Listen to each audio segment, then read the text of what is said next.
अस्सलामुअलैकुम, सुबह खैर। कैसे हैं आप सब लोग? ठीक ठाक होंगे। अच्छा जनाब, आज मैं सोच रही थी कि आपके साथ में ना एक बड़ी ज़बरदस्त सी टिप भी शेयर करूं और सुबह सुबह जो है वो आपका मूड भी अच्छा हो जाए। बहुत सारे लोग जो है ना वो ये सोच रहे होते हैं कि हम बहुत भारी और हैवी एक्सरसाइज करेंगे और फिर उसके बाद जो है वो अपना वज़न कम करेंगे, लेकिन होता कुछ ऐसे है कि बस वो फिर एक्सरसाइज ही कर रहे होते हैं, पूरा दिन वो इतना ज़्यादा काम नहीं करते।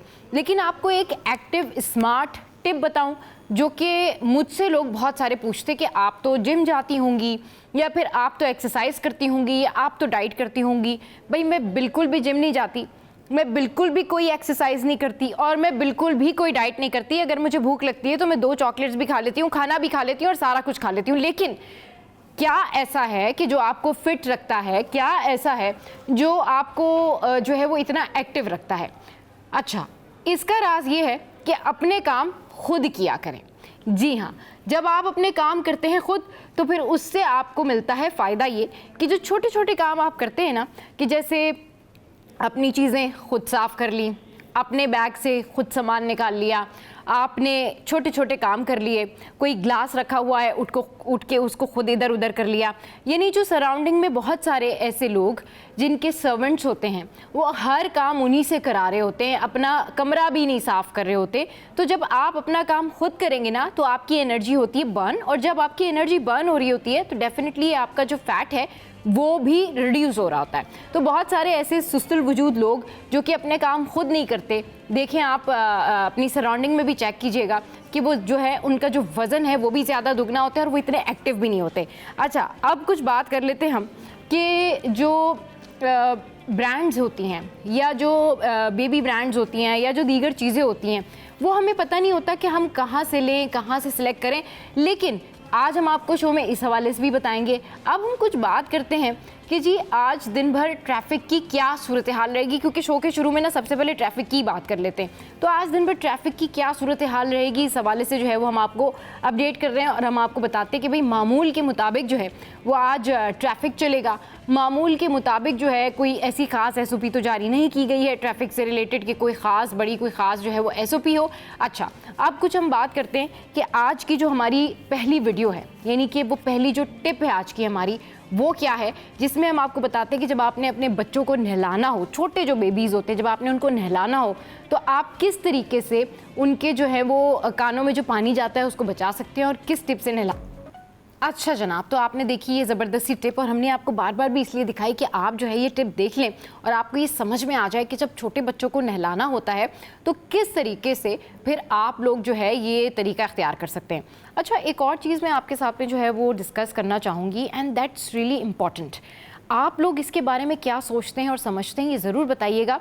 हर चीज़ फ़ैशन नहीं होती या हर चीज़ जो है वो सेहत से खेल के आगे जाने का नाम नहीं है। लेकिन जहाँ तक हम बात करते हैं ना कॉन्टेक्ट लेंसेज़ की, या फिर हम बात करते बहुत सारी ऐसी बातों की कि जी वो फ़ैशन के ज़िम्रे में आता है, लेकिन आजकल जो है कॉन्टेक्ट लेंसेज से आगे भी बात निकल गई है। टैटू तो हमने देखा योगा के टैटूज़ वगैरह लोग बनवा रहे होते हैं, बट अब राइट नाउ एक और भी जो है वो प्रैक्टिस सामने आई है, इसको आप फैशन भी कह सकते हैं। और जिन साहब ने ये बनवाया इंडिया में, ये पहली शख्सियत है जिन्होंने लाइव टैटू जो है वो बनवाया और उसके बाद फिर इन्होंने उसकी वजाहत भी दी है कि जी बाकी सारे लोगों को तो ये पता ही नहीं, ये फ़ैशन इन्होंने इंट्रोड्यूस किया है। पहले आप ज़रा ये वीडियो देखें कि ये आँखों के अंदर जो किस तरीके से आँखों को डाई किया, यानी जो आँखों के, ये तो हमारा कॉर्निया है, कॉर्निया के इर्द गिर्द जो हमारी आँखों की सफ़ेद ये झिल्ली है, इसको डाई किया है इन्होंने। और देखें ये किस तरह से जो है ये डाई करवा रहे हैं। इनका नाम है ताहिर और इनकी जो वीडियो है वो सोशल मीडिया पर बहुत ज़्यादा वायरल हो रही है। और इसके बाद इन्होंने जो है एक और वीडियो रिकॉर्ड कराई जिसमें इन्होंने ये बात की कि किस तरीके से लोगों को मैंने ये बताया है कि ये भी फ़ैशन हो सकता है। इसमें जो है अगर कुछ और तस्वीरें भी होंगी वो भी हम आपके साथ में शेयर करेंगे। ये देखें, दिस इज़ द वे, ये जो है इस कैरल टैटू होता है और सबसे ख़तरनाक जुनून कह लें, इसको शौक़ कह लें, या फिर बहुत सारे लोगों के लिए एक नापसंदीदा फ़ैशन है। और इससे आपकी आंखों की जो है वो बनाई भी जा सकती है और इसके जो नुकसानात हैं, यानी इसके जो रिस्क फैक्टर हैं वो है आपको यूवाइटिस हो सकता है, ग्लूकोमा हो सकता है, इसके अलावा आपको रेटिनल डिटैचमेंट हो सकता है, ब्लाइंडनेस हो सकती है, फिर आपकी जो ट्रांसमिशन ऑफ ब्लड बोन है वो रप्चर हो सकता है, ब्लीडिंग हो सकता है, इन्फेक्शन हो सकता है, और ये सारे जो है आपको नुकसानात हो सकते हैं। लेकिन ये जो फैशन है ये इन हो रहा है, और ये आँखों के अंदर टैटू बनाने का जो फैशन है ये भी बहुत ज़्यादा इन हो रहा है, क्योंकि इसके अंदर वी कैन से कि needle is inserted right under the conjunctiva which is a clear layer over the white part of the eye. So ये एक बहुत ख़तरनाक किस्म का फैशन है जो लोगों ने आजकल अडॉप्ट किया हुआ है, और अब ये बढ़ के जो है इंडिया में आया है। और इंडिया में ये पहला शख्स था जो क्लेम करता है कि मैं पहला शख्स था जिसने ये लाइव जो है वो, यानी ये लाइव टैटू बना के दिखाने वाला ये पहला शख्स था जिसकी ये वीडियो वायरल हो रही है। और ये मतलब क्या जुनूनी शौक़ है या इसको लोग किस तरीके से अडॉप्ट करेंगे, I really can not understand. But जहाँ तक बात थी कॉन्टेक्ट लेंसेज की बात, अब उससे भी कहीं आगे निकल चुकी है। सो ये हमने आपके साथ में वीडियो शेयर की कि भाई अब लोग जो है वो अपनी आँखों को भी रंगने लगे हैं। मुझे समझ में नहीं आता कि अल्लाह ताला ने हमें जिस तरह बनाया है और जैसे भी बनाया है, हमें अल्लाह ताला की हर नेमत का शुक्र अदा करना चाहिए। बट बहुत सारे लोग जो हैं इसको यानी जो यो फैशन होता है ना, इट्स यो, तो वो इसको इस सेंस में कंसिडर कर रहे हैं। मगर मैंने आपको बताया कि इससे आपकी आंखों की बिनाई भी जा सकती है, और ये कितना ज़्यादा ख़तरनाक है, क्योंकि इसकी जो निडल है अगर वो ज़्यादा इंसर्ट हो जाती है तो डेफिनेटली फिर आपको प्रॉब्लम्स हो सकती हैं। अच्छा जी, आगे बढ़ते हैं, और सिटी अपडेट्स में आज सबसे पहले हम शामिल कर लेते हैं सेल्स। भाई कहाँ कहाँ पर सेल लगी हुई है और कहाँ कहाँ से आप सस्ते कपड़े ख़रीद सकते हैं, ये आज हम आपको बताने लगे हैं कि भाई कहाँ पर कौन सी शॉप पर क्या सेल लगी हुई है, और किस तरीके से जो है वो आप जाके 50% ऑफ पे इस सेल में से अपने कपड़े जो हैं वो पिक कर सकते हैं, अपने कपड़े जो है वो उठा सकते हैं, पसंद कर सकते हैं। और जो नए डिज़ाइंस हैं उसमें जब आपको हाफ प्राइस मिल रहे होते हैं तो आप कैसे ये पिक कर सकते हैं। जुनैद जमशेद पे जनाब 50% ऑफ लगा हुआ है, इसके अलावा बीच ट्री पर भी ऑफ लगा हुआ है। एंड देन अगर मैं बात करूं कि जो छोटे बच्चों की जो ब्रांड्स होती है ना, वो ब्रांड्स जो है उसके हवाले से मैं आपको अपडेट करती हूँ कि ये जो ब्रांड्स हैं, आप खाड़ी खास पे जा सकते हैं, आप जो है वो निशात लिनन किड्स पे जा सकते हैं, फिर आप बीच ट्री किड्स पे जा सकते हैं, आप जुनैद जमशेद किड्स पे जा सकते हैं, लाइमलाइट्स किड पे जा सकते हैं, और ईडन रॉब जो है वहाँ पर भी बच्चों के लिए बहुत अच्छे जो है वो ब्रांड्स होते हैं कपड़ों के। दूसरा जुबैदास पर है 50% ऑफ, और बच्चा पार्टी यहाँ पर जो है वो 50% ऑफ लगी हुई है। तो ये मैंने आपके साथ में जो है वो आज शेयर किया कि सेल्स। नाउ अभी हम चलते हैं फ़्लाइट की तरफ और आपको बताते हैं कि जी आज जो परवाज़ें हैं वो किस मामूल से उड़ेंगी या फिर किस तरीके से जो है वो कैंसिल हो जाएंगी। तो परवाज़ों का जो शेड्यूल है वो मैं आपके साथ में शेयर करती हूँ, और वो शेड्यूल ये है कि तकनीकी और ऑपरेशनल वजूहात के बायस आज कराची से रवाना होने वाली 4 परवाज़ें मनसूख हैं। कराची से लाहौर एयर सियाल की परवाज़ PF 145 मनसूख, कराची से इस्लामाबाद एयर सियाल की परवाज़ PF 123 मनसूख, कराची से इस्लामाबाद एयर ब्लू की परवाज़ PA200 मनसूख, कराची से दुबई एमिरेट्स की परवाज़ 609 ये जो है ये मनसूख कर दी गई है। अच्छा, अब कुछ जिक्र कर लेते हैं।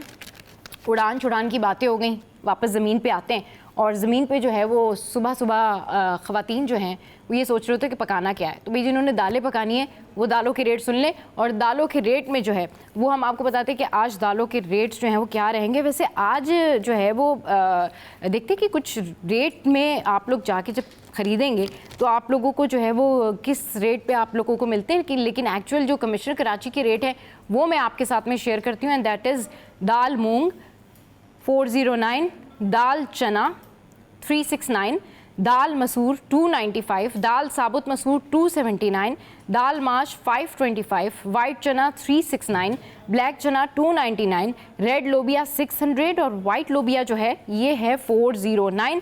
तो ये मैंने आपके साथ में जो है वो दालों के रेट्स जो है वो शेयर किए हैं। Now I will find out कि भाई चिकन जो है वो किस हिसाब से मिल रहा है, और चिकन का जो क्या हिसाब है, और चिकन किस हिसाब से जो है वो आप लोग ख़रीद सकते हैं। लेकिन कमिश्नर कराची की जो एक्चुअल रेट हैं वो मैं आपके साथ में शेयर करती हूँ।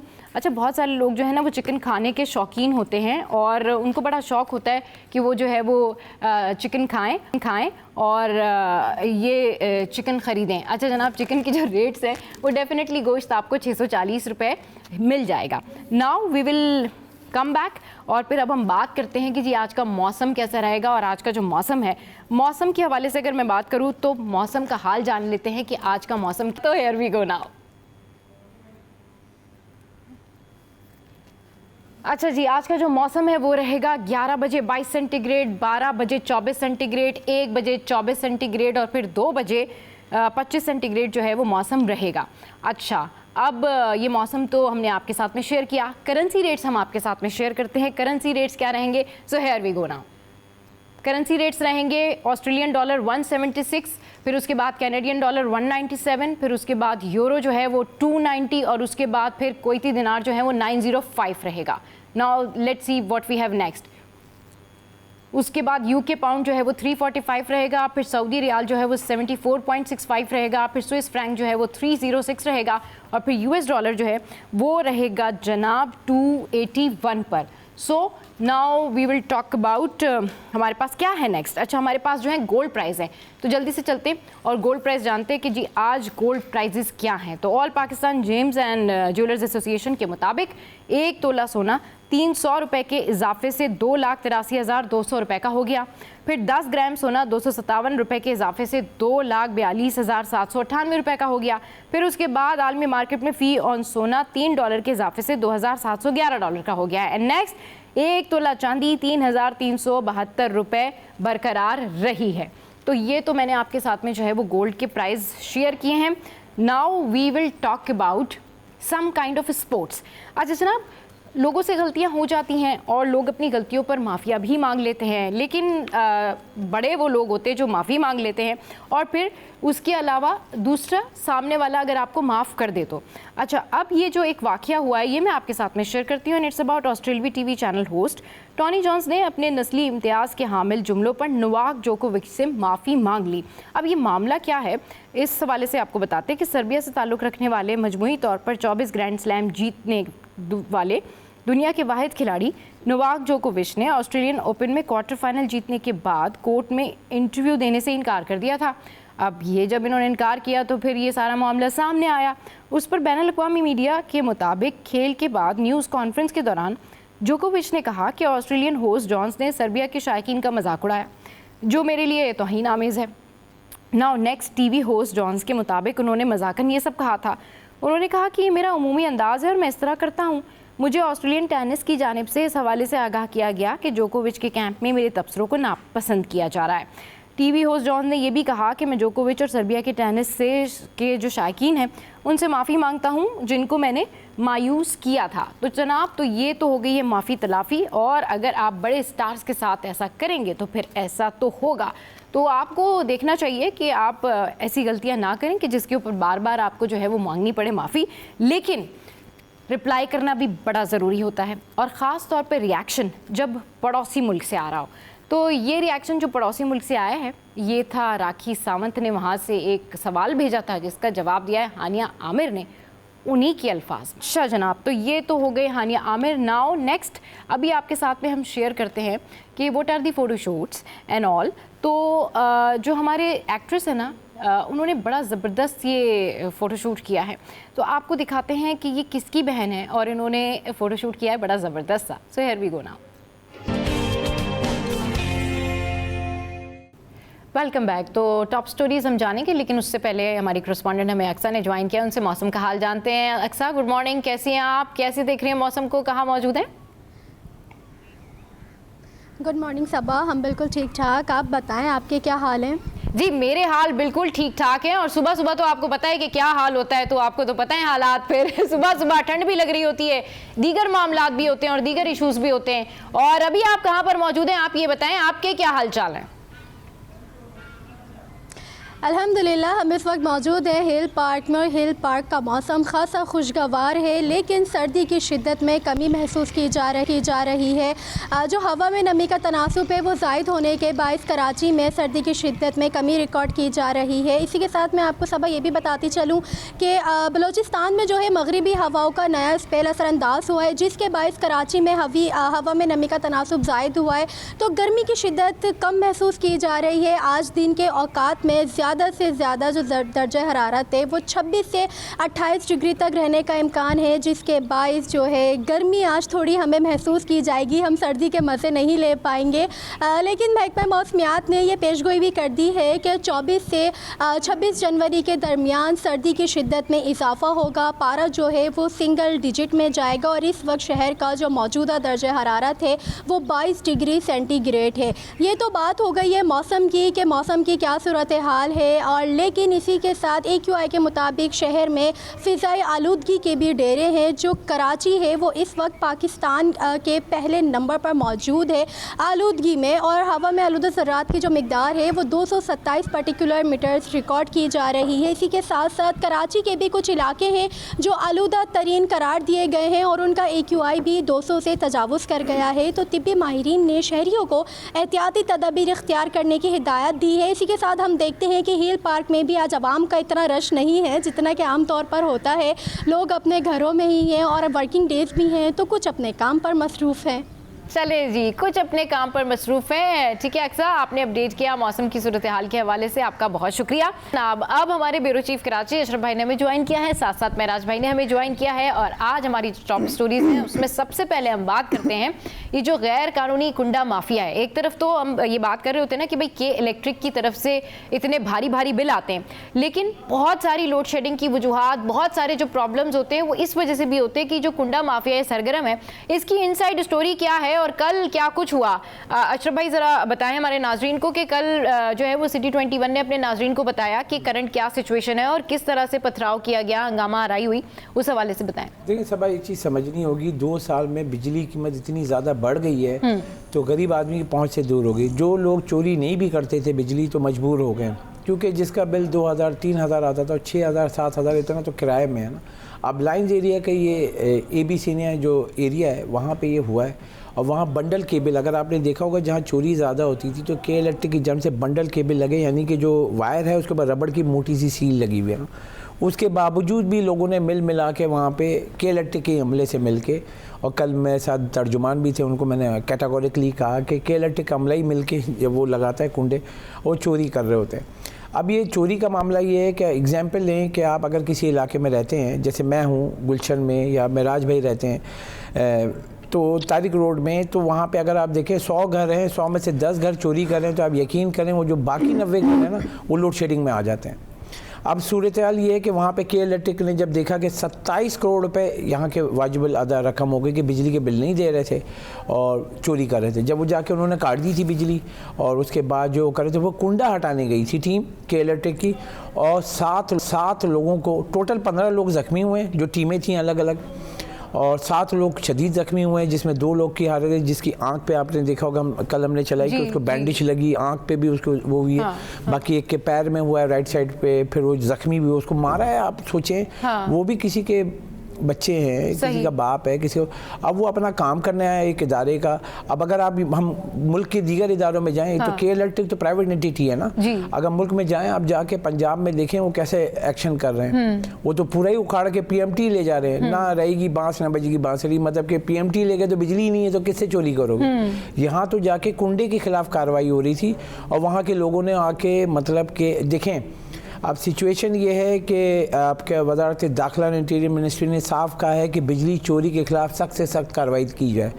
पूरे मुल्क में हो रही है, उसी तरीके के इलेक्ट्रिक भी कर रहा है क्योंकि प्रेशर इनके ऊपर भी है, क्योंकि वो जो चोरी है ये गोट है। कराची का डायनेमिक हमें समझना होगा, कराची की 56 गोट है ना मेराज भाई, ये वो हैं जो रजिस्टर्ड गोट है। इसके अलावा कच्ची आबादियाँ भी हैं। अब ये आप सोचें कच्ची आबादियाँ, ये गोट आपने हाईवे पे भी देखा होगा जाते हुए, मेमार पे झोपड़ियाँ बनी, अब वहाँ बिजली भी है, सब कुछ कर रहे हो, कहाँ से आ रही है? सही बात है। वो अब ये कि अगर इनके ऊपर कार्रवाई करो तो इलीगल इमिग्रेंट्स भी आए हुए हैं। अच्छा। अगवानी जो है उनके ऊपर भी कार्रवाई हुई है, बहुत सारे लोग और भी हैं। अब ये कराची एक मेगा सिटी है मुल्क का।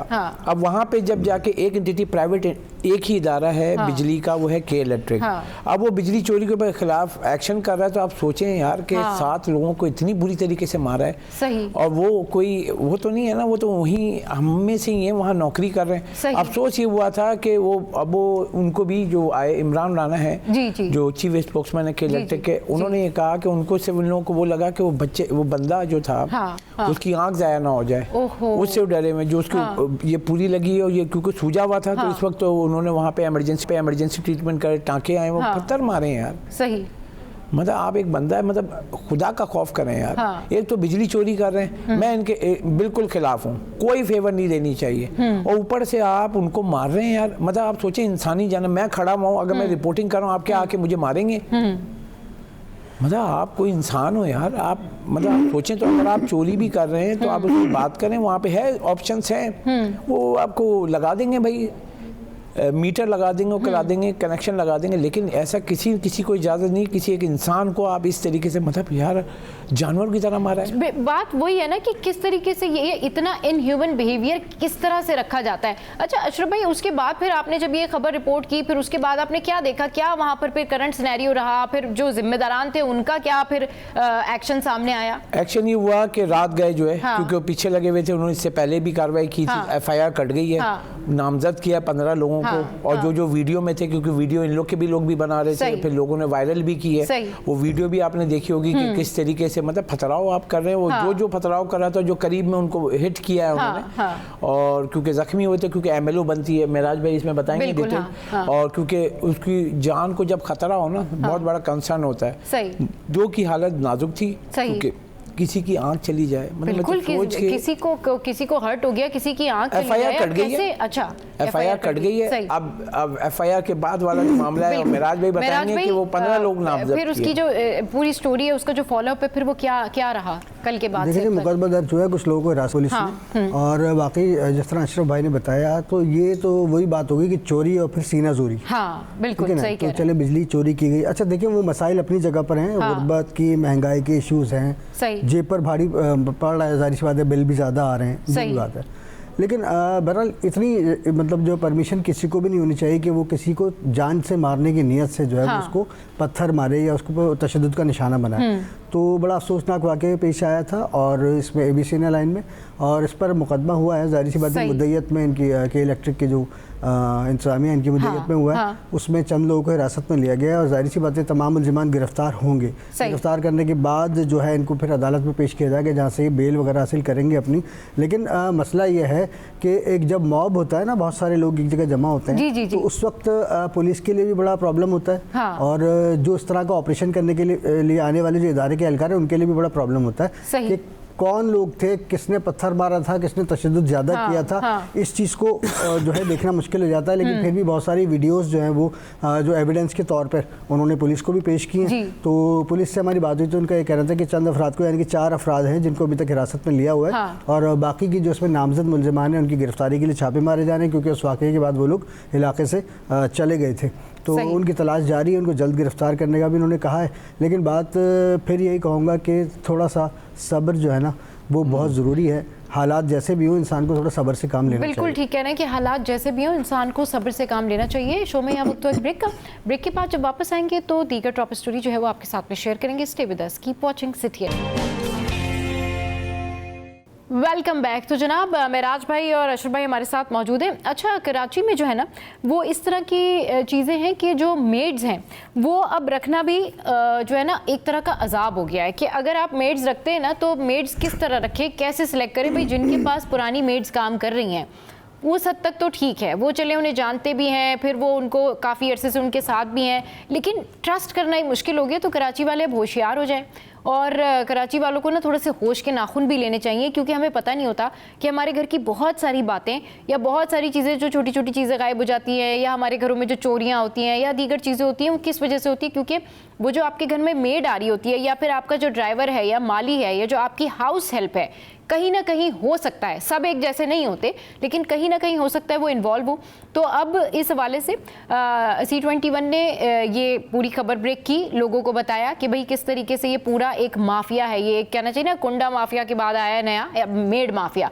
तो ये मेड्स हैं, और इन्होंने जो है वो घरों में जो तहलका मचाया हुआ है, लोगों के साथ जो हादसा हुए हैं, उस हवाले से महराज भाई इस वक्त हमारे साथ मौजूद हैं। और महराज भाई जो है वो मुस्कुरा इसीलिए रहे हैं क्योंकि महराज भाई हमेशा जब भी कोई बात कर रहे होते हैं ना, उसके पीछे कोई ना कोई मकसद या कोई ना कोई बड़ी स्टोरी होती है। तो महराज भाई की इस मुस्कुराहट के पीछे भी आज एक बड़ी स्टोरी है। महराज भाई प्लीज़ आप ज़रा बताएं कि ये हुआ क्या। ये अभी हम दिखाएंगे भी आपको कि कितनी सारी जो तस्वीरें हैं वो सामने आई और क्या इनके बारे में कहा गया है कि भाई क्या नहीं करना, डूज और डोंट्स क्या हैं। अब देखिए, ये साउथ जोन पुलिस ने तस्वीर जो है वो जारी की है। 192 मासियाँ हैं। इन मासियों की तस्वीर, उनके खिलाफ जो FIR दर्ज हुई थी उसका क्रिमिनल रिकॉर्ड, सब चीज़ें उन्होंने जारी कर दी हैं। सही। अच्छा, उन्होंने अपनी एक आगाही समझ ले आवाम की आगाही के लिए मैसेज दिया है कि ये तमाम वो मासियाँ हैं, मेड्स हैं जो कि डिफेंस और क्लिफ्टन और साउथ के एरियाज़ में जो है काम करती थी और फिर किसी न किसी घर में चोरी की वारदात में ये मुलविस हुई। उसके बाद इनके खिलाफ मुकदमा हुआ, गिरफ्तार हुई। उसके बाद इनको कोर्ट में पेश होना था। सही। कोर्ट से जमानत लेने के बाद ये वहाँ से फरार हो गई। ना ये कोर्ट में पेश हो रही हैं, ना इन्होंने इन्वेस्टिगेशन को ज्वाइन किया दोबारा आने के बाद। अब ये कहाँ गई, ज़मीन खा गई या आसमान निकल गया, तो ऐसा तो नहीं हो सकता। ये है तो इसी शहर में। तो अब मामला ये है कि जो असल इशू है वो ये है कि ये वो एरियाज छोड़ के अब शहर के मुख्तलिफ इलाकों में मूव हो चुकी हैं। अब ये डिफेंस क्लिफ्टन में काम नहीं कर सकती क्योंकि वहाँ पर इनकी तस्वीर भी हैं और हर बंदे को पता है कि भाई ये जो है वो इन्होंने चोरी में मुलविस थी। किसी के जेवरात चुरा के ले गए, किसी का कीमती सामान, किसी का मोबाइल फ़ोन, और कुछ जगहों पे तो डकैती की वारदातों तक में मुलविस रही हैं। तो अब उसमें वहाँ तो ये नहीं जा सकती। तो अब इन्होंने अब नॉर्थ नाज़िमाबाद, PCHS, गुलशन इकबाल, गुलिस्तान जौहर, अब इनमें ये फैल गई हैं। तो ये अवेयरनेस के लिए इनकी तस्वीर इसलिए जारी की गई हैं और City 21 ने भी इस खबर को इसलिए थोड़ा सा अच्छे करके नशर किया था कि उन लोगों को जो कि ख़ास तौर पर ख़वातीन जो अपने घरों में होती है ना, अब देखिए मर्द हज़रात तो सुबह ऑफिस के लिए निकल गए या अपने कारोबार के लिए निकल गए। अच्छा, उनमें हमदर्दी बहुत होती है ख़वातीन में माशाल्लाह से। ठीक है। अच्छा, चल बात आप अमूमन देखेंगे कि ख़वातीन में हमदर्दी होती है। अच्छा बहन, अच्छा चलो ठीक है, तुम्हारा ये मसला, तुम आ जाओ, कल से काम पे आ जाओ, कोई इशू नहीं है। ठीक है। ID कार्ड मांगो उससे तो कहती है मेरा तो भी बना ही नहीं है या मेरा है नहीं, मैं शौहर का ID कार्ड ला दूंगी। तो इस तरह के मसाइल आते हैं। तो अब आवाम को ये मैसेज देना है कि आप किसी भी मेड को रखें अपने घर में या किसी मुलाजिम को, ड्राइवर को, मालिक को रखें, उसकी फौरी तौर पर रजिस्ट्रेशन कराएं आप अपने इलाके के मुतालिका थाने में, और ताकि उसका क्रिमिनल रिकॉर्ड भी आपके सामने आ जाए। क्योंकि जैसे ही आप उसके ID कार्ड की कॉपी और बंदे के हवाले से रजिस्ट्रेशन करवाएंगे अपने थाने में, वो तलाश डिवाइस के जरिए उसका फौरी तौर पर रिकॉर्ड भी आ जाएगा कि भाई किसी क्राइम में मुलविस रहा है या नहीं है। तो अगर आपको चोरियों से, डकैतियों से और अपने कीमती सामान से महरूम होने से बचना है तो आपको ये ज़रूर करना पड़ेगा। क्योंकि देखें, एक स्ट्रीट क्राइम होता है वो तो मतलब अचानक ही मुलजिम मिलते हैं और लूट मार करके चले जाते हैं, लेकिन मेड एक ऐसा किरदार है आपके, खामोश किरदार है आपके घर का,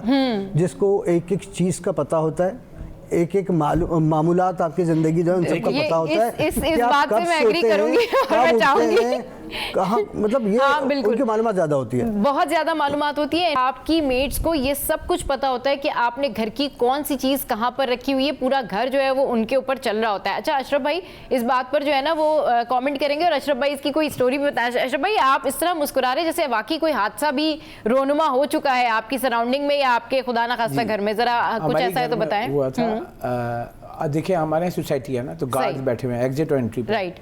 तो हमारी मासी जो है वो धोखा दे के चली गई छुट्टी लेके। अच्छा। अब वो मेट चाहिए थी जी। अब वो मेट का ये बोला तो एक आई मेट, तो मुझे फ़ोन आया कि भाई गार्ड ने रोक लिया है। तो हमारे सख्ती ये है कि बिल्कुल स्ट्रेट है कि जो भी आएगा गेट पे शनाख्ती कार्ड अगर रजिस्टर्ड नहीं है, उस पर एंट्री नहीं है, फोटो स्टेट नहीं है, तो शनाख्ती कार्ड रखा के जाएगा। सही। और तो कॉल भी है, वो कॉल कर लें आप। वो इन्होंने कॉल की मेरी वाइफ ने कि भाई इसको आने दो, कह रहे बाजी इसके पास शनाख्ती कार्ड नहीं है। सही। तो कह रही मैं बोल रही हूँ, तो उन्होंने मना कर दिया। तो वो जो पारा था ना वो टेम्परेचर वो चढ़ गया, हाई हो गया टेम्परेचर, इधर से कॉल आ गई। तो मैंने कहा कूल भाई, जैसे आपको अभी आप मुझे थोड़ी देर पहले मैंने कहा मुझे पूछने दो। मैंने फ़ोन किया, मैंने कहा भाई क्या हुआ बाबा बोलता हूँ, बैठते हैं, कह रहे कि साहब वो आई पास शनाख्ती कार्ड नहीं था। मैंने ठीक किया आपने। फिर मैंने उनको समझाने की कोशिश की, लेकिन मैंने कहा अब शाम को आके बात होगी। अब मेन ये है कि यहाँ पे देखें, अभी मेराज साहब ने जैसे बोला तो मुझे इसमें अफसोस होता है, 108 थाने हैं ना जी, 108 थाने। आप मुझे बताएं, एक स्टोरी है दिमाग में अभी बैठे बैठे आई, 108 थाने कितने लोगों को रजिस्टर्ड किया है? आपको पता है आईजी साहब आए थे कुरंगी एसोसिएशन में, वहाँ आके बोला आपकी फैक्ट्रियों में जितने मुलाजमीन हैं उनको आप रजिस्टर्ड करें। अच्छा। वो भाई आप जाके कर लो। हाँ। अब जो फैक्ट्रियों में लोग काम कर रहे हैं, आप यकीन करें कि कोई डाटा नहीं है। कैटेगोरिकली कह रहा हूँ कि ये लोग काम ही नहीं करते हैं। मतलब कौन आएगा भाई, वो अपनी फैक्ट्री चलाएगा जाए। आप डाटा एंट्री बेस लें, जो भी आपके पास ऑनलाइन है वहाँ जाएं, सबको लाएं, बायोमेट्रिक करें, वो डाटा ले लें। आप बैठे हुए वो आएगा, फिर वो वहाँ पे जाओ कि इतने सारे को कराना है जी, SHO साहब मालिक थाने के वो नहीं है। मैं यहाँ पे कंसर्न ये करूँगा कि ये इनका काम है 108 थाने रजिस्टर्ड करें। मतलब आईजी ने बहुत सारी बातें बोली, 25,000 जो है मुजरमान हैं जो कि घूम रहे हैं, इनको ये पता है 25,000। अब 25,000 जो मुलजिम है या मुजरमान हैं वो घूम रहे हैं, डकैतियाँ या स्ट्रीट क्राइम, इन सब में सारा डाटा है इनके पास। अब वो कह रहे हैं उनको ट्रैक लगाएंगे, ट्रैक करना कि उनको पकड़ेंगे। तो भाई यार ऐसी बातें नहीं करें। पाकिस्तान है ये, पाकिस्तान की जितनी सलाहियत है उसके अंदर रह के काम करें। सही। आपने कहा है कि तमाम जैसे मासी मेड्स हैं, कोई भी काम करने वाला है उसको रजिस्टर्ड करें। आप बताएं कितने लोगों को आप जानती हो रजिस्टर्ड कराया लोगों ने? सही बात है, बिल्कुल नहीं कर, किसी ने भी नहीं करवाया होगा, क्योंकि लोगों के पास टाइम नहीं है। टाइम ही नहीं है, कहाँ से रजिस्टर करवाएं? आप फैक्ट्रियां 7 इंडस्ट्री जोन है, 24,000 सनतें हैं, कितने लोगों को रजिस्टर्ड किया है? पहला सवाल। सही कह रहे हैं। हाँ। दूसरा, यहाँ पे 35 लाख मकानात हैं। मर्दमशुमारी में जो खाना शुमारी होती है और मर्दमशुमारी के इंसान कितने घर हैं? 35 लाख मकानात हैं। हाँ। 35 लाख मकानात में कितनी मेड आ रही हैं, कितने मतलब कि सफाई करने वाले आ रहे हैं, आपको कुछ नहीं पता है। हमारे यहाँ बीच में मतलब वो टीम आ गई, 4 लोगों कचरा उठाने वाला अगवानी थे, मैंने रोक दिया। अब वो भाई वो आके ट्रैकिंग कर रहा है, हमें रेकी करते हैं ना हम, वो रेकी कर रहा है। अच्छा। अब वो तो आके देख रहे हैं ना, अशरफ साहब चले गए भाई, अब घर खाली है। अब वो आगे जाके बताएगा। अच्छा, ये भी एक बहुत बड़ा, पता है ये छोटी सी बातें होती हैं लेकिन ये बनती है आगे जाके इतनी बड़ी बातें। फिर इन लोगों का जो रिकॉर्ड कहाँ से मैच होता है, कहाँ से नहीं मैच होता, सबसे बड़ा जो पॉइंट होता है ना वो यही होता है कि आपको ये नहीं पता कि आपके घर में जो मेड काम कर रही है वो इटसेल्फ बहुत अच्छी है, या फिर वो उसका बैकग्राउंड कोई क्रिमिनल बैकग्राउंड है, या वो किसी मकसद के तहत आपके साथ है। तो अगर तो आपकी कोई बहुत पुरानी मेड है जिसके ऊपर वाकई आप ट्रस्ट करते हैं तो फिर ट्रस्ट करें और उनको घरों में रखें। लेकिन जो न्यू मेड्स आप लेते हैं उसके लिए फिर आप वही प्रॉपर रूल्स फॉलो कर लें, या फिर जो मेड कंपनीज होती हैं जो लोगों को मेड देती हैं अपनी जिम्मेदारी पे, फिर आप वहाँ से कांटेक्ट करें। मगर जाहिर सी बात है फिर वो बहुत ज़्यादा पैसे लेती है, तो इसके ऊपर मजीद भी डिस्कशन करेंगे। लेकिन शो में यह वक्त एक ब्रेक के बाद जब वापस आएंगे तो फिर इसी हवाले से हमें एक मोटिवेशनल स्पीकर जो है लेडी हैं वो ज्वाइन करेंगी। Welcome back. तो जनाब हम इन मेड्स के बारे में बात कर रहे हैं, इन काम करने वालियों के बारे में बात कर रहे हैं जिनके ये रिकॉर्ड सामने आए हैं। और इस हवाले से ये ज़्यादातर जो है इनकी जो लोकेशन थी वो डिफेंस या क्लिफ्टन में जो है ये ज़्यादातर काम करती थी। इस पर मजीद बात करने के लिए हमें अफजिया मैम ने ज्वाइन किया है, सोशल एक्टिविस्ट भी हैं, मोटिवेशनल स्पीकर भी हैं। वेलकम टू द शो, कैसी हैं आप? ठीक है। अच्छा, ये बताइएगा कि अब क्योंकि ये एक इशू है कि आपको पता ही है कि ख़वातीन और हर घर में अब मेड है और इनके बगैर गुजारा भी मुमकिन नहीं है, और आपकी हर चीज़ इनको पता होती है, इनको ये पता होता है कि आपकी कौन सी चीज़ कहाँ पर रखी है, आपके घर में क्या हो रहा है, सारा कुछ। लेकिन इस सूरत हाल में अगर कोई मेड का क्रिमिनल बैकग्राउंड निकल आए और वो किसी घर को नुकसान पहुँचा दे, तो आप क्या समझती हैं, क्या करना क्या चाहिए ख़वातीन को? फिर देखिए, सबसे पहले तो जब आप मेड अगर हायर कर रहे हैं ना, हाँ। तो वो इतना ट्रस्टवर्दी होना चाहिए आपके लिए कि आप उसके ऊपर पूरा घर जो है छोड़ रहे हैं। हाँ। लेकिन अगर ये कि आपने किसी वक्त इमरजेंसी में कोई हायरिंग की है, बाज़ दफ़ा ऐसा होता है घर में कोई तकरीब है या उसके लिए कहते हैं कि आप भी भेज दीजिए, आप किसी और से कह के मंगवा लेते हैं। हाँ। तो वो इतनी ट्रस्टवर्दी नहीं होते। तो फिर आप उनकी एक बाउंड्री रखें कि आपको उनको घर में कहाँ तक स्पेस देना है कि कहाँ अंदर एंटर हो रही है। हाँ। बाज़ ख़वातीन जो है ना बहुत ज़्यादा लीनियंसी वो करती हैं और वो लोग अपनी कुछ दस्तानें ऐसी सुनाती हैं, बाजी हम तो इतने गरीब हैं, हाँ। हम तो ये तो कहते हैं वो बहुत सीधी सी बेचारी। और वो इस तरह आपका कॉन्फिडेंस गेन जब कर लेती है ना, तो उसके बाद ये होता है कि अच्छा बेटा ये भी कर दो, ये भी कर दो, ये जी बाजी मैं तो ये भी कर दूंगी।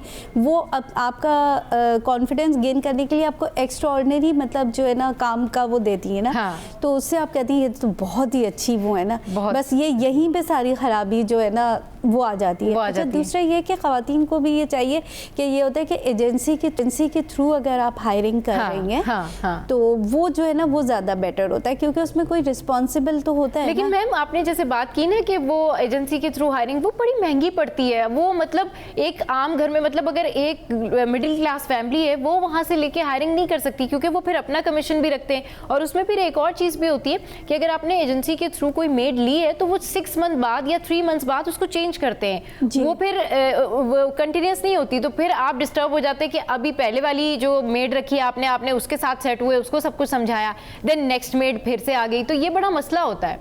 इसलिए लोग पर्सनल फिर जैसे आप कह रही हैं ना कि किसी को कह दिया कोई मेड है तो आ जाए, तो फिर वो उस तरह नहीं। देखिए एक तो ना फैमिली का जो वो जो है ना वो जरूर देखना चाहिए कि बाद दफ़ा होता है कि पूरी फैमिली को रख लिया, हाँ। लेकिन आप ये देखें कि उनकी बाकी और फैमिली मेंबर्स कहाँ हैं। एक जैसे हस्बैंड वाइफ और बच्चे, वो कहते हैं ठीक है सेफ है पूरी फैमिली है, लेकिन जब अगर उन्होंने कोई क्रिमिनल वर्क ऐसा कर देते हैं तो उसके बाद वो पूरी फैमिली आउट होती है बड़ी खामोशी के साथ। आपको पता नहीं चलता क्या हस्बैंड किसी काम से गया है, बच्चों को बाहर लेके गया हॉस्पिटल, और उसके बाद वो भी पीछे से चली जाती हैं, तो पता नहीं चलता है। और ये खवातीन ही इसमें ज़्यादा जो है ना होती हैं। अगर हस्बैंड्स कह भी रहे होते हैं ना कि भाई इसके ऊपर थोड़ा वो कर, अरे नहीं आपको क्या पता इतनी अच्छी मेड मिली है। अच्छा बिल्कुल, अब यहाँ 2 हस्बैंड जो हैं वो मौजूद हैं और इनसे पूछते हैं कुछ इस हवाले से ना। अशरफ भाई सबसे पहले तो आप बताएं कि आपके घर में ये सिचुएशन होती है, क्योंकि अब ये जो बता रही है ना, अच्छा ये सिचुएशन वाकई एक इमोशनल ब्लैकमेलिंग भी होती है कि जो है ना मेरी अम्मी भी इसी तरीके से कि मेरे अब्बू को यही कहती नहीं आपको नहीं पता हम रख लेंगे, मेड का काम हमारा है। ये आपके साथ भी होता है, लेकिन इससे ना लोगों को अवेयरनेस भी दे कि क्या करना चाहिए और क्या नहीं करना चाहिए उस वक्त। नहीं समझा के तो थक गए हैं। हाँ। मैम भी बैठी मेन ये कि लेडीज़ को मतलब कुछ चीज़ देखें, टेक्निकल चीज़ें समझाना बहुत मुश्किल होता है। अच्छा। अब जैसे मैंने बताया हमारा मेड आई, गार्ड ने रोक दिया, वो तो शुक्र है आई नहीं। हाँ। मेन ये कि मैंने उनको बोला भाई प्रॉपर एक SOP है उस पर हम करते हैं। अब वो जो भी है उसने दुख हुक सुनाए। हाँ। तो मैंने क्या कह रही हूँ, सामने जो अपार्टमेंट है वहाँ काम कर रही है, मतलब हमारे सामने बिल्डिंग के उस तरफ ना, तो मैंने कहा वहाँ करने दो, यहाँ नहीं आने दो, क्योंकि उनको अगर CNSE है तब आएगी वो। मेन ये कि देखिए SOP है, मिराज साहब ने भी कहा कि सब जो भी हैं आप जाएं, जाके रजिस्टर्ड कराएं, जो भी यार उनके CNSE ले लें, जाके रजिस्टर्ड। अच्छा भाई, मतलब जो आप CNSE की बात कर रहे हैं ना, यूजुअली अगर ये बात आप किसी मेड को करें ना तो वो आपको बड़े अजीब तरीके से देखती है कि ये कौन सा नया रूल आ गया, मतलब ये तो कोई कॉन्सेप्ट ही नहीं था ना, यहाँ पे कोई चीज़ ही नहीं है कि भाई आपके घर कोई काम करने आया आप उससे CNSE लेंगे। हाँ ड्राइवर काम करेगा, आप उससे CNSE मांगेंगे वो दे देगा, लेकिन जो मेड्स का ताल्लुक होता है ना वो वाकई घर से होता है। तो अगर आप अभी भी 2025 में भी किसी मेड से कहते हैं ना कि आप CNSE दे दें, तो वो आपको ऐसे देखती है कि शायद आपके अंदर ही पता नहीं क्या प्रॉब्लम, आपका ताल्लुक कहाँ से आप उसे CNSE मांग रहे हैं। जो CNSE 42201 जैसे इनिशियल कोड है, उसके बाद आपका फैमिली ट्री आती है, फिर वो जब वो डाटा जाता है ना तो फैमिली ट्री में पता चल जाता है। अब जैसे कहीं भी है मुल्क में ना, तो फैमिली ट्री में कोई भी बंदा क्रिमिनल निकलेगा, उसका भाई, उसका बाप या किसी भी उसमें कोई एक्टिविटी में होगा, तो उसका फिर रिकॉर्ड है, फिर उसको ट्रेस करते हैं, वो ऑनलाइन होता है ये सारा, तो डाटा डालने के बाद मेन ये कि हम तो उसका CNSE लेके अपने आप को सेव कर रहे हैं ना, उसको चेक कर रहे हैं। पुलिस का क्या काम है, मदद आपकी ना, मदद आपकी जो करने के लिए आते हैं वो तो आप वो डाटा लेके वो उसको फैमिली ट्री से चेक करते हैं, वो डाटा आ जाता है। अब जरूरी नहीं वो मासी क्रिमिनल हो, उसका कोई क्रिमिनल बैकग्राउंड जरूर निकल सकता है, लेकिन उसमें फिर अगर उसका कोई इस तरह से क्रिमिनल बैकग्राउंड निकले फिर उसके लिए क्या है कि वो बस मेराज भाई जरा आप इसके ऊपर बताएं कि इटसेल्फ खुद वो मेड या फिर उसका पता चले कि उसका कोई क्रिमिनल बैकग्राउंड है तो फिर क्या होता है, क्या SOP है फिर? देखिए उसका क्योंकि उसका तो कोई कसूर नहीं हुआ ना, जिसका अब किसी का अगर कोई जानने वाला इस तरह से है तो फिर उसमें उस बंदे का तो ज़ाहिर कसूर नहीं हुआ, तो फिर उसको किस तरीके से मैनेज करें? देखिए इस तरह के मामला वैसे सामने आते नहीं हैं। हाँ। अमूमन ये होता है कि पुलिस ने तो पहले से आगाही मुहिम जारी की हुई थी और ये मैसेजेस भी जारी किए हुए थे कि जनाब आपके पास कोई भी मुलाजिम आप किसी को रख रहे हैं, इवन अपने मकान में किसी को किराएदार भी रख रहे हैं तब भी आपने रजिस्ट्रेशन करवानी है, मुलाजिम रख रहे हैं तब भी आपने रजिस्ट्रेशन करवानी है। उससे कम से कम उसका ID कार्ड, उसका रिकॉर्ड जो है वो पुलिस के पास होगा। कल को अल्लाह न करे आपके यहाँ कोई वारदात हो जाती है, कोई वाक़या हो जाता है, तो वो इजीली उसको पकड़ सकते हैं या उसकी फैमिली ट्री में जो लोग हैं उनके जरिए उन तक पहुँचा जा सकता है। क्योंकि अमूमन ये देखा गया, मेरे खुद 2 दोस्तों के घर में, मेरी ही गली में रहते हैं, उनके घरों में इस तरह की वारदातें हुई हैं। मतलब एक के घर से तो कम से कम 20-22 लाख रुपए का सोना जो है वो सब कुछ साफ करके ले गए इन 2 माह से थी। आज तक नहीं पकड़ी गई क्योंकि उनकी अम्मी ने ये किया था कि नहीं बहन बहुत गरीब है, और दुखों की मारी है ये। हाँ। तो चलिए जी, ये जो होता है ना कि बाजी आप मेरे पे शक कर रही हैं और बाजी मैं तो ऐसी नहीं हूँ और मैं सारे काम कर दूंगी, बस यही जो होती है ना ट्रैपिंग लाइंस होती है, लेकिन सारे एक जैसे नहीं होते। मैम आफजी हमारे साथ मौजूद है, ब्यूरो चीफ कराची अशरफ भाई हमारे साथ मौजूद थे और महराज भाई हमारे साथ मौजूद थे। आज ये न्यूज़, आज ये स्टोरी शेयर करने का मतलब ये था कि आप लोग होशियार हो जाएं, beware of these kind of women's, क्योंकि ऐसी खवातीन जो है वो हमारी सोसाइटी में मौजूद हैं और इन्हीं की वजह से बड़े बड़े हादसा जो है वो रुनमा होते हैं। तो जनाब यहाँ वक्त एक ब्रेक के बाद जब वापस आएंगे तो एक और टॉप स्टोरी आपके साथ में शेयर करेंगे। शायद ये स्टोरी आपको डरा दे लेकिन आपके लिए बहुत फायदेमंद है। Welcome back. तो जनाब बहुत सारे घर ऐसे होते हैं जहाँ पर होता है असर या आसेब, और इस हवाले से हमने कई हॉरर स्टोरीज़ भी देखी हैं और ख़ुद भी कहीं ना कहीं हमारी लाइफ में कुछ स्टेजेस ऐसे आ जाते हैं जहाँ पर हम ऐसी चीज़ें फ़ील ज़रूर करते हैं या ऐसी चीज़ें जो हमारे आमने सामने से गुजरती हैं, बहुत सारे लोगों को पता चल जाता है, बहुत सारे लोगों को पता नहीं चलता।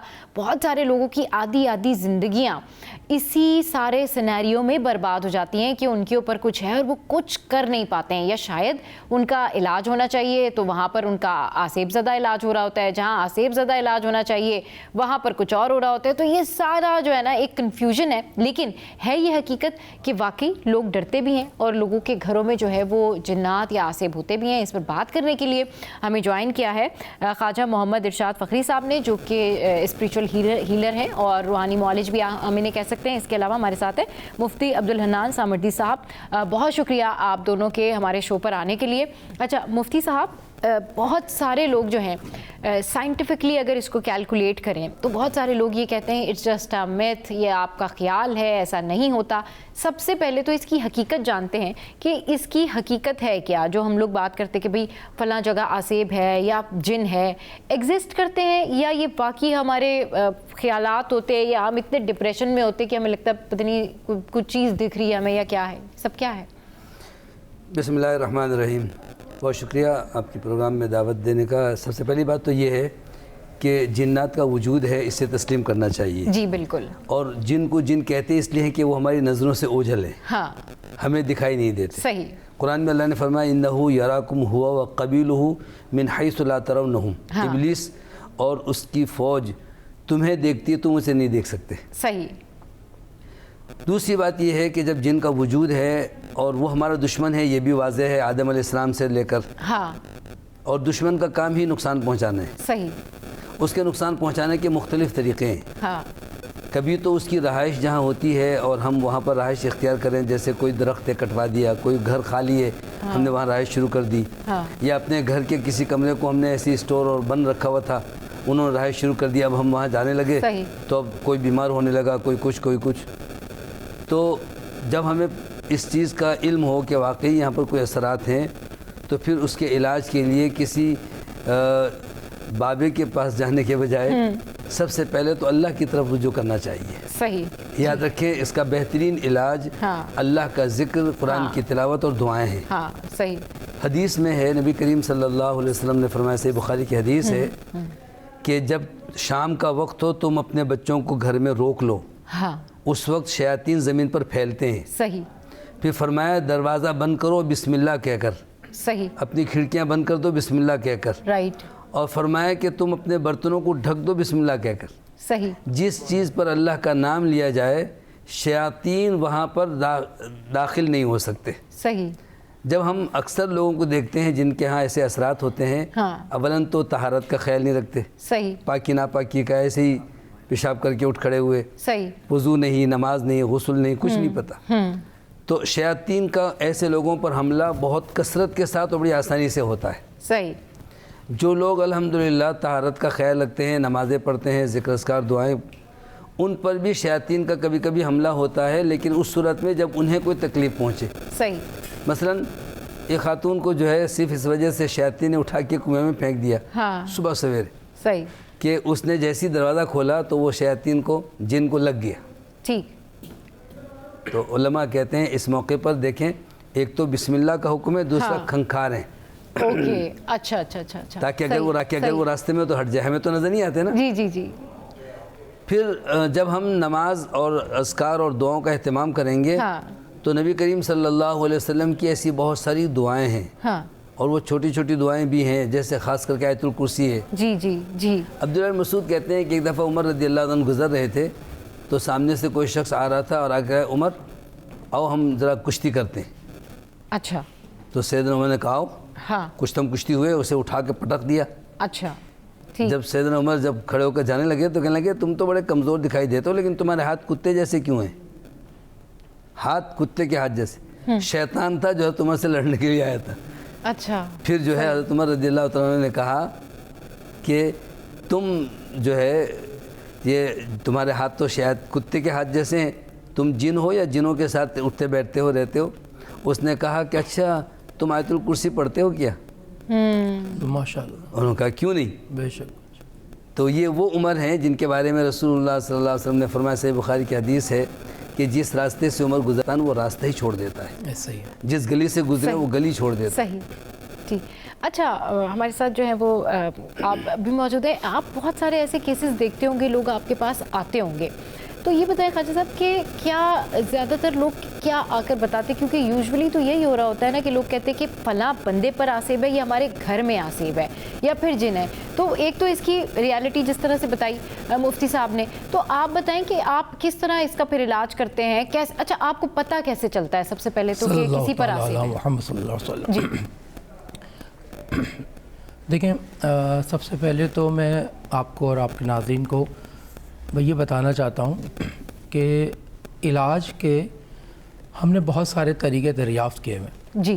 जिस तरह हम मिसाल लेते हैं होम्योपैथिक इलाज है, इसी तरह रूहानी इलाज है, कुरान की आयत से इलाज है, किसी बुज़ुर्ग के पास जाना से भी इलाज है। ये बात बहुत ख़ास नुक्ते की है, जिसके पास इलाज है और सही बंदा हो उसके पास जाना चाहिए। उसकी वजह आपने जैसे आप मुझे कहा कि पता कैसे चलेगा, उसके पास पता होता है। अच्छा। हाँ जैसे कि? हाँ जैसे कि हाँ। एक डॉक्टर है, जी जी, उसके पास मर्ज़ का इल्म है, ठीक है, मेडिसन का इल्म है, ठीक है। इसी तरह जो अल्लाह का बंदा होगा, अल्लाह वाला होगा, अल्लाह का वली होगा, उसके पास इन तमाम चीज़ों का इल्म होगा, इन अमराज का इल्म होगा और प्लस दवा होगी। अब बहुत सारी मेडिसिन की शॉप है। अच्छा ख्वाजा साहब हमारे साथ एक कॉलर है, कॉलर ने हमें ज्वाइन किया है। अस्सलाम वालेकुम, कौन बात करे, कहाँ से? अस्सलाम वालेकुम। कॉल ड्रॉप हो गई, जैसे ही दोबारा कनेक्ट होती है तो फिर हम जो अपने कॉलर से बात करेंगे। जी ख्वाजा साहब, मैंने आपसे कहा कि इल्म होता है उस शख्स के पास जो इलाज कर रहा होता है। सही। मैं इस वक्त बिल्कुल नीट और क्लीन जो शख्स है उसकी बात कर रहा हूँ, अल्लाह के वली की बात कर रहा हूँ, अल्लाह के बुजुर्ग की बात कर रहा हूँ, जिसके पास इल्म है और उसके पास जाना चाहिए। सवाल ये कि पता कैसे चलेगा, उसके पास इल्म होता है। मालूम करने के लिए फलां बंदे के साथ असरात हैं या नहीं, जिन्नात है या नहीं, इसके बहुत सारे उलूम हैं। इल्म जफ़र से भी मालूम किया जा सकता है, इल्म आदात से मालूम किया जा सकता है। अच्छा कॉलर ने हमें दोबारा से ज्वाइन किया है। अस्सलाम वालेकुम, कौन बात करे, कहाँ से? कैसी है यही बात? मैं बिल्कुल ठीक ठाक, आप बताइए। बस पहले तो दोनों मेहमानों को सलाम हो। हजरात होते हैं ना, वो उनसे हमें सीखने का मौका मिलता है, और जिस तरह किसी भी चीज के कोई स्पेशलिस्ट होते हैं हमें उन्हीं के पास जाना चाहिए। मेरा सवाल भी बिल्कुल यही बात। देखिए आतिफ ठीक है, उसकी हकीकत अपनी जगह, लेकिन आतिफ का एक जो है ना एक मिथ और जो है ना खौफ क्रिएट भी किया जाता है ना कि आतिफ हो गया तुम पे, एक लोगों को बिना वजह उसमें मोबाइल में डाल देते हैं कि उनको कहता है तुम पे जादू हो गया, फिर उनसे पैसा भी लूटा जाता है। तो अव्वल तो हमें पहले ये समझना चाहिए, ये मैं समझना चाहता हूँ मुफ्ती साहब से स्पेशली, कि मुफ्ती साहब हम कैसे किसी के पास जाएंगे, कौन बंदा होगा जिससे हमें पता है कि हमें सही ये गाइड करेगा, पता तो आप मिसगाइड करते आपका ईमान भी खराब होता है। दूसरा मेरा सवाल ये है, वो ये है कि जैसे हम किसी के पास जाते हैं, एक तो आजकल बहुत बड़ा मसला यानी लोग है, मुझे उसमें हकीकत का मुझे इसमें ये कितना है कि जो लोग कहते हैं ना हमारे पास मौक्कल है, हम मौक्कल भेजेंगे वो ठीक कर देंगे आपके घर को। अब मौक्कल ये इतनी आसान बात नहीं किसी के मौक्कल होना। वो कौन लोग हैं जिनके पास मौक्कल होता है, और मौक्कल के नाम पे लोगों को क्यों बेवकूफ बनाया जाता है? मेरा सवाल यही है कि जो मिसगाइडेंस है उसको हम कैसे ठीक कर सकते हैं, और क्या हमें कहाँ ये लाइन इख्तियार करनी है, ये चीज गलत है? ठीक है, आपका क्वेश्चन आ गया ख्वाजा साहब। जो एक कॉमन सवाल है ना एक आम बंदे का, यानी कि वो उन्होंने वही बात पूछी है कि हर चीज में ये कह दिया जाता है कि जी इसके ऊपर तो कुछ हो गया है, इसके ऊपर तो कोई मौक्कल आ गया है, ये जरा बताएं। बस नुक्ता यहाँ समझें कि हमें पहले तो ये डायग्नोस करना मर्ज क्या है, ठीक, सबसे पहले डिसाइड कर लें हमें मर्ज क्या है। मर्ज क्या है? अब जैसे उस शख्स के पास गए जिसके पास इल्म था, उसने बता दिया आपको अगर मर्ज होगा वो बताएगा कि मर्ज है, डॉक्टर के पास चले जाइए या ये इलाज कर लीजिए। दूसरी बात, अगर जब तक मर्ज डायग्नोज नहीं हो पाएगा आप सारी दुनिया घूमेंगे, आपका जब तक आपका डायग्नोस ठीक नहीं है, निज़ाम सही नहीं होगा, बंदा ठीक नहीं होगा, मर्ज ठीक नहीं होगा। रीज़न एक ही है कि हमारे पास इल्म ठीक नहीं है। इल्म ठीक नहीं। जैसे कोई भी शख्स आपको बता दे कि आपके साथ सरात है, अब जैसे मिसाल दिया कि एक शख्स बिल्कुल नॉर्मल है, उसको किसी ने बताया सरात है, तो उसको खुद भी तो पता है कि मैं नॉर्मल हूँ। अच्छा, दूसरी बात आ जाए कि वो वहम में पड़ा क्यों, इसका मतलब कुछ है जिसमें वो वहम में पड़ा। जो सही बंदे के पास जाएगा वो सही डायग्नोस करेगा कि आपको वहम है। अच्छा, आप डायग्नोस की बात करें ना, तो आप डायग्नोस कैसे करते हैं? मतलब एक रैंडम बंदा आ गया, चले लेट सपोज कि उसके ऊपर कुछ हुआ हुआ है, तो आप उसको पहले क्या बताते हैं? मैं उनका नाम लूंगा, वालदा का नाम लूंगा। देखिए, चेक करने के 3 अलामात हैं, 3 तरीकों से चेक किया जाता है किसी मरीज। सबसे पहले आपकी निगाह बताती है कि मर्ज को क्या है। हम बंदे को देख के यार आज बीमार लग रहे हो, क्यों, खैरियत तो है? हमारी निगाह ने डायग्नोस किया कि इसको मर्ज है। जब निगाह ने डायग्नोस कर दिया अब क्या मर्ज है, हम देखते हैं उसको फ्लू हो रहा है, तो बताते हैं उसको फ्लू है, चेक करते हैं। तो हम ज़ाहिरी इल्म के जरिए जो हमारे पास है, एक आम बंदे के पास, उससे हम डायग्नोस करते हैं क्या है। अच्छा, असरात का इल्म का हाजी साहब, एक कॉलर ने हमें ज्वाइन किया है। अस्सलाम वालेकुम, कौन बात करे, कहाँ से? जी वालेकुम अस्सलाम जी, मैंने अस्मा बात कर रही हूँ। मेरे मुफ्ती साहब से, मुफ्ती हनान साहब से मेरा सवाल है जी कि ये जो किसी के ऊपर काले जादू के जरिए असेब या जिन्नात मुस्तलत किए जाते हैं जी, तो वो कुरान पाक, नमाज, वज़ाइफ वगैरह भी लोग करते हैं, मगर मामलात अगर फिर भी ठीक ना हो रहे हों, तो ये जो रूहानी मुआलिज होते हैं, इनसे तावीज़ात के जरिए या फिर जो दम ये लोग करते हैं, रुक़या जो करते हैं, उसके जरिए कौन सा बेहतर इलाज तरीका इलाज है? और दूसरा मेरा ये सवाल है कि जो कहते हैं खुशबू लगा के रखनी चाहिए, ऐसी चीजें फिर करीब नहीं आती, जैसे ऊद वगैरह की खुशबू, तो मुझे कोई ऐसी चीज बताएं, बेहतरीन खुशबू जिसका नाम हो, वो ऐसा बताएं कि जो लगाया जाए ये चीजें खत्म हो इंसानी जिस्मों से। चलें जी, ठीक है। अक्सा की कॉल है और आपने सुन लिया होगा कि वो ये कह रही हैं कि किस तरह से इसका जी बताइए। जी मैं उसकी वजह हाँ बिल्कुल, आपसे उन्होंने पूछा। उनका सवाल ये है कि कैसे पता चलेगा कि जादू है या नहीं। दूसरी बात ये है कि अगर जादू है और वो नमाज भी पढ़ते हैं फिर भी नहीं खत्म हो रहा। असल बात ये है कि देखें, पता कैसे चलेगा कि एक शख्स को कभी सर में दर्द हुआ, दवाई ली, अच्छा हो गया, कोई भी तकलीफ हुई, कोई दवाई ली, अच्छा हो। अच्छा, लेकिन कभी होता ये है कि वो बीमारियां तब्दील होती रहती है। सही, जिस्म में कभी कुछ हो रहा था, उसका इलाज किया तो दूसरा कुछ हो गया, उसका तीसरा कुछ हुआ, और फिर आए दिन कोई ना कोई परेशानी। फिर कोई कहता है कि जी आपका तो किसी ने जादू किया है, बहुत सख्त है, और उसके लिए एक बकरा चाहिए, और आपका नाम क्या है, आपकी माँ का नाम क्या है, ये सब ये भी जादू की किस्म है। उलमा ने लिखा है कि माँ के नाम को पूछ करके तशखीस करना जादू की किस्म है। अच्छा, ये जायज़ नहीं है। सिर्फ ये पूछें कि आपको कोई आपसे अगर आपकी वालदा का नाम पूछ रहे हैं तो ये जादू की किस्म है। अच्छा, एक मिनट, अच्छा खैर, हाँ जी जी। सबसे उसका इलाज जो है ना, खुद उसको भी कहा जाए कि भाई आप आयतुल कुर्सी पढ़ें, आखिरी 3 कुल पढ़ें, या सही मुस्लिम की हदीस है, नबी करीम सल्लल्लाहु अलैहि वसल्लम ने फरमाया जिस घर में सूरह बकरा पढ़ी जाए वहाँ शैतान ठहरता ही नहीं है। सही, सूरह बकरा पढ़ी जाए। फिर मामूल के मुताबिक आपने फरमाया अपने घरों को कब्रिस्तान ना बनाओ, यानी नमाजें भी पढ़ो, कुरान भी पढ़ो। बिल्कुल, तो मर्द हजरात अक्सर मस्जिदों में पढ़ते हैं या पढ़ते नहीं है, और ख़वातीन नमाज की इतनी पाबंदी नहीं करती, बच्चे छोटे हैं, तो जिस घर में कुरान ना पढ़ा जाए, नमाज ना पढ़ी जाए, शैतान वहाँ पर आ जाते हैं। तो उसका जब हमें ये अंदाज़ा हो कि वाकई कोई तकलीफ़ है और डॉक्टरों से और इलाज से भी सही नहीं हो रहा है, या बीमारी मुख्तलिफ हो रही है, तो फिर जैसे हज़रत फरमा रहे थे कि किसी सही मुआलिज के पास जाना चाहिए। तो सही मुआलिज में और जादू जिन्नात के ज़रिए से जादू जिन्नात का इलाज करने वाले में फ़र्क है। सही, ये जो काला इल्म और ये वो सब जो करते होते हैं ना, जी, ये सब ज़्यादातर शोबदेबाजियाँ हैं। अच्छा, और 90% नहीं 99% झूठ पर मबनी सिर्फ दुकानदारी है। सही, बिल्कुल। जब हम ये कहें कि आओ मैं इलाज करूँगा, इसका मतलब ये कि दुकानदारी है। सही, जब मैं कहूँ मैं इलाज नहीं करूँगा, ये किताब ले लें, ये कुरान शरीफ दुआ पढ़ें, आप ये पाबंदी करें। फीस क्या है? कोई फीस नहीं, दुआ करना बस। सही।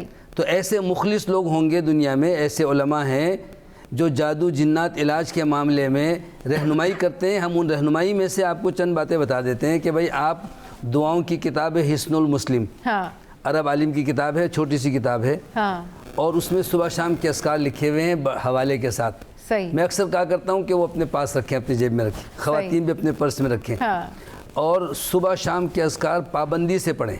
सही, सवाल ही पैदा नहीं होता कि जादू जिन्नात या नज़र या शैतान की कोई शरारत उनको नुकसान पहुंचाए। इल्ला माशाल्लाह अल्लाह की मर्ज़ी कि कभी दुआ पढ़ना भूल गया, कभी कुछ हो गया। तो होता है ना, इंसान देख के चल रहा है फिर भी कहीं ठोकर लग जाए, कहते हैं ये तो इतना चाको चौबंद है फिर भी उसका हादसा कैसे हो गया। बहुत ठहर के गाड़ी चलाते हैं फिर भी, तो ये अल्लाह की तरफ से जो तकदीर में लिखा है वो तो होकर रहता है। लेकिन अपनी बिसात के मुताबिक जो कोशिश करनी है, इस सिलसिले में सबसे बेहतरीन दुआ छोटी छोटी दुआओं में से ला हौला वला कुव्वता इल्ला बिल्लाह और औज़ु बिकलिमातिल्लाहि ताम्माति मिन शर्रि मा खलक़। फिर इसी तरीके से औज़ु बिकलिमातिल्लाहि ताम्माति मिन गज़बिही व इक़ाबिही व शर्रि इबादी व मिन हमाज़ाति शयातीन व यहज़ुरून। तो इलाज क्या है? मरीज़ खुद पढ़े, मरीज खुद पढ़े। अगर कोई कहे ना मैं तावीज़ दे दूंगा इलाज हो जाएगा, मैं जिन मौक्किल भेजूंगा इलाज हो जाएगा, तो ये सब फराड है। सही। अगर यूँ कहें कि भाई आप अपनी बीमारी के लिए मुखलिस हैं, तो तहारत का ख्याल रखें, नमाज की पाबंदी करें, कुरान की तिलावत करें, अल्लाह को राज़ी कर लें, शैतान आपको कुछ नहीं बिगाड़ सकता। देखें ना, आपका बच्चा आपसे नाराज होकर उंगली छुड़ा के भागता है, कहीं गिरता है, तो आप क्या कहती हैं? चले बिल्कुल बिल्कुल, मरीज अपना इलाज खुद करे, खुद और समहाउ और कुरान के जरिए से, आप बताएं आप क्या कहना चाह रहे हैं? तो इस बात से देखें, अच्छा आप इख्तिलाफ करते हैं? मैं इख्तिलाफ करता हूँ इसलिए कि मेडिकल स्टोर पे जाकर आप मेडिसिन खरीदेंगे तो आप अपना इलाज नहीं करेंगे, नुकसान उठाएंगे। लेकिन दवाई तो डॉक्टर खुद नहीं खाएगा। डॉक्टर दोनों में फर्क है। बिल्कुल, पहले जरा सा मैंने आपकी बारे में नहीं बोला, प्लीज़ सुनिए, शायद आपकी भी सलाह हो। देखिए, जो बंदा मेडिकल स्टोर पे जाके खुद से मेडिसिन लेगा वो अपने लिए मर्ज खरीद रहा है, अच्छा शफा नहीं खरीद रहा। डॉक्टर के पास जाइए, वो डायग्नोस करे, वो मेडिसिन लीजिए, आपको फ़ायदा होगा। इंजीनियर के पास जाइए, आपकी गाड़ी ख़राब है, हर चीज़ के लिए हम बेहतरीन मैकेनिक तलाश करते हैं। गाड़ी ख़राब हो जाए, डॉक्टर के पास जाते हैं बेहतरीन। अगर हमें जिल्द की मर्ज़ है तो हम क्या करेंगे? डॉक्टर के पास जाएंगे। कौन से वाले डॉक्टर के पास? जनरल डॉक्टर के पास नहीं, जो जिल्द का डॉक्टर है उसके पास जाएंगे। हार्ट का मसला तो कहाँ जाएंगे? हार्ट के डॉक्टर के पास। तो जिनके साथ असरात का मसला हो जाए पहले डायग्नोज करा लें, सही बंदे से डायग्नोज हो जाए तो जो इलाज कर सकता है बिल्कुल। यहाँ अभी छोटा सा ब्रेक लेते हैं ख्वाजा साहब, उसके बाद जब वापस आएंगे तो फिर जानेंगे कि अगर वाकई में इस तरह के मसाइल हों और लोग बहुत ज़्यादा परेशान हो तो करना क्या चाहिए। आप हमारे साथ रहिए, ब्रेक के बाद वापस आते हैं और फिर इस पर मज़ीद डिस्कशन करते हैं। Welcome back. तो ख्वाजा साहब हमारे साथ मौजूद है। ख्वाजा साहब आप अपनी बात कंप्लीट कीजिए। देखिए, मैं ये कह रहा था कि हमें बेस्ट मौलिज के पास जाना चाहिए। इधर उधर की अपनी मर्जी की आयात अपनी मर्जी से चले, ये बात सामने आ गई कि भाई बिल्कुल बिल्कुल मुफ्ती साहब की बात भी हमारे सामने आ गई, आपकी बात भी सामने आ गई, जाना चाहिए। एक बंदा आपके पास आया जी, मैं वो आगे का पॉइंट जानना चाह रही हूँ ना कि एक बंदा आपके पास आया, उसने आपसे आके कहा कि भाई मेरे साथ ये प्रॉब्लम है और मुझे लगता है कि शायद मुझे मेरे घर पे कुछ है या मुझ पे किसी ने कुछ करा दिया है। आप इंस्टेंटली बताएं आप उसका कैसे इलाज करेंगे, क्या करेंगे? हाँ, मर्ज कंफर्म है, ठीक है, आपको पता लग गया, आप मैंने बता दिया सर, सही, ठीक है। हाँ, ठीक है, तो मैं उसको बहुत जैसे मैं खुद से कुछ पढ़ूंगा। हाँ, मिसाल दे रहा हूँ, जैसे कोई किसी बात हम गए, हम दम कराते हैं। हाँ, तो उसको पता है इसको ये मर्ज है, इसके लिए हमें ये आयत पढ़नी है। सही, जिसके पास भी इल्म होगा उसके पास जाइए, वो मुफ्ती साहब हो, अल्लामा साहब हो, आलिम दीन हो, अल्लाह के वली हो। इलाज कैसे करेंगे? वो आयत जो भी उसको जैसे मर्ज है, मिसाल के तौर पर उसको नजर है, तो वो जैसे मुफ्ती साहब ने बताया कि आयतुल कुर्सी पढ़ लीजिए, बेहतरीन आराम आ जाएगा इंशाल्लाह। असरात है, आयतुल कुर्सी की मिकदार को ज्यादा कर दें, तादाद बढ़ा दें, शफा हो जाएगी। इसी तरह सूरह फलक और नास है, पढ़ लीजिए, फायदा हो जाएगा। जैसे सूरह बकरा है, इसी तरह जो बंदा पढ़ के दम करेगा उसने भी इसी तरह की चीजें पढ़ी होंगी, ठीक इसी तरह की कुरानी आयत पढ़ी होगी, लेकिन वो उसका आमिल होगा। तो जब उसको आमिल होता है उसकी जबान में शफा होती है, तो वो दम करेगा, बंदे को शफा हो जाएगी। सही, मतलब वो शिफा हो जाएगी। हाँ। तो ये जो इसके जो एक्सट्रीम इलाज बताते हैं, ये क्या इलाज होते हैं? आप इन इलाजों से कितना मुत्तफिक हैं कि ये भी ले आओ, आवाम को लूट रहे हैं, वो भी ले आओ, अच्छा सवाल, और पता नहीं क्या क्या चीजें मंगवाते हैं। ये बहुत अच्छा सवाल है। देखिए, मुफ्ती साहब की एक बात को मैं इतना सराहूंगा, इससे आगे कोई बात नहीं है। सही। वो बात क्या है? जो आपको अल्लाह की तरफ ले जाए, जो बंदा आपको अल्लाह रसूल की तरफ ले जाए, दीन की तरफ ले आए, और पैगाम ये हो कि अल्लाह का कलाम पढ़िए, या पढ़ के वो खुद दम करे, आवाज़ बुलंद करे या दिल में करे, आस्ता आवाज से करे। अगर वो खुद से कोई ऐसा काम करता है तो वेल एंड गुड। अगर वो इस तरह की चीजें बोलता है ये ले आइए, तो समझ जाइए कि रॉन्ग नंबर। अच्छा, चलें जी, मुफ्ती साहब आप जी। थोड़ी सी वजाहत ये थी कि जैसे ख्वाजा साहब कह रहे, आप अगर बीमार हैं तो मेडिकल स्टोर से दवाई का इंतखाब खुद नहीं करेंगे, डॉक्टर लिख के दें। हाँ, जी सही। लेकिन यहाँ पर तो डॉक्टर ही कहते हैं कि दवाई भी मैं खा लूँगा, तुम घर जाके सो जाओ, तुमको अच्छा हो जाएगा। तो इस तरह इलाज नहीं होता। बिल्कुल, डॉक्टर कहे मैं अपने 2 इंजेक्शन लगवा लेता हूँ, आपको अच्छा हो जाएगा। तो तावीज़ से या इस तरह के शोबदेबाजियों से इलाज नहीं होता, बल्कि वो शयातीन भेजते हैं और शयातीन के ज़रिए से वक्ती तौर पर कोई ऊपर नीचे मामलात होते हैं।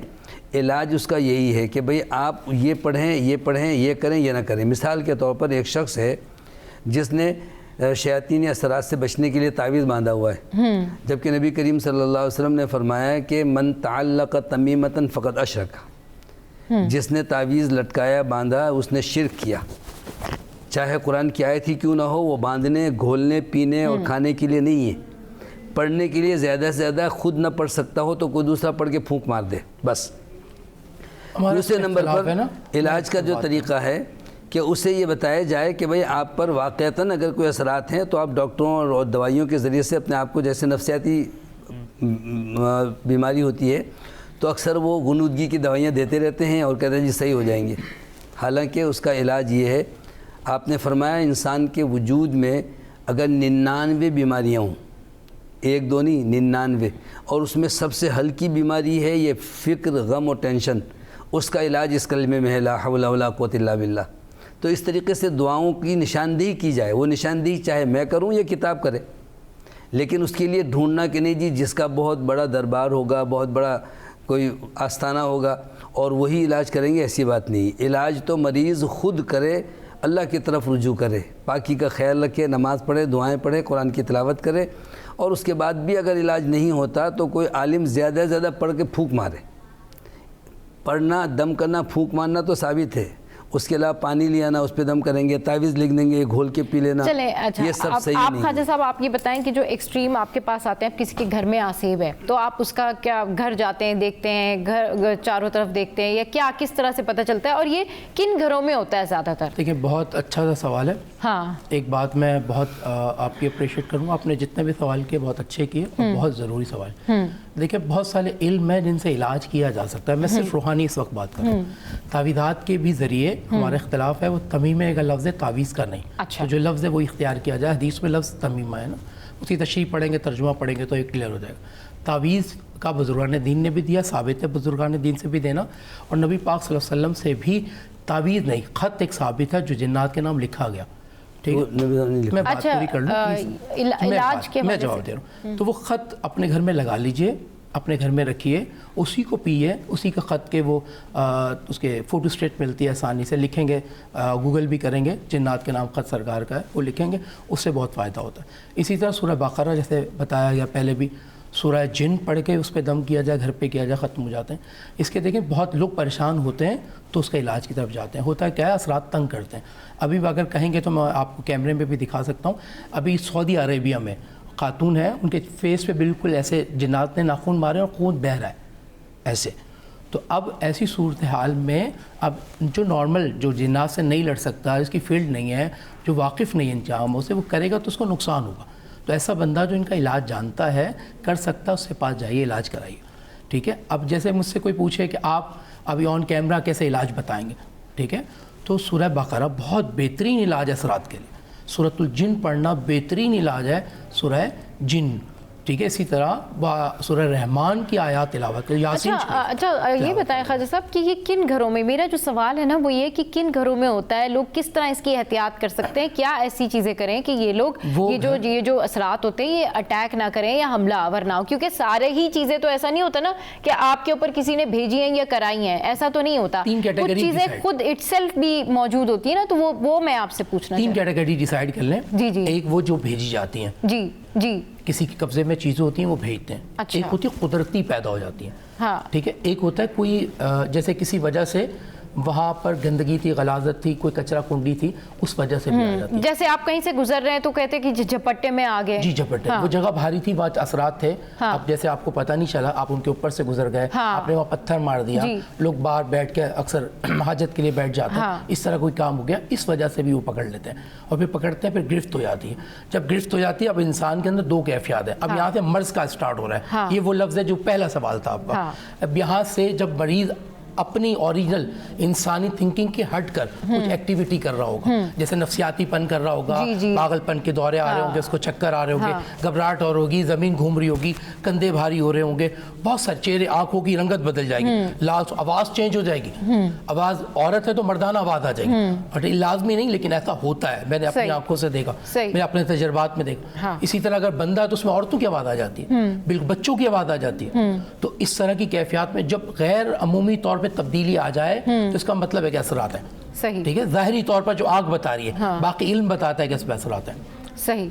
आप बताएं मुफ्ती साहब, इसका रेगुलर मतलब ये अगर कोई घर है, मैं आवाम की बात नहीं कर रही, कोई घर है वहाँ पे किसी को फील होता है कि उसके घर में कुछ है या कुछ अंधेरा सा है या उसे डर महसूस होता है या वहाँ पर उसका जो रिस्क है वो उस तरह से नहीं कामयाब हो रहा, आप क्या लोगों को बताते हैं कि घर में शिफ्ट होने से पहले वो क्या पढ़ें, क्या करें, या किसी घर को कैसे पता कर सके कि भाई फ़लाँ घर में जो है ये फील आ रही है, ये वाइब अच्छी नहीं है?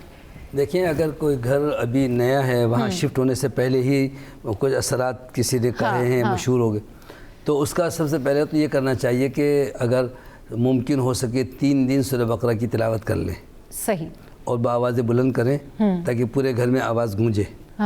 और इसी तरीके से वो अहबाब जो वहाँ शिफ्ट होना चाहते हैं, शिफ्ट होने से 3 दिन पहले, हाँ 3 दिन पहले, सही, ठीक, ताकि अगर वहाँ पर जो खाली घर होता है, जी, या हो सकता है कि वहाँ बिल्डिंग तामीर करने से पहले कोई दरख्त था, वहाँ उनकी रहाइश थी, दरख्त काट दिया, वो लोग वहाँ शिफ्ट हो गए।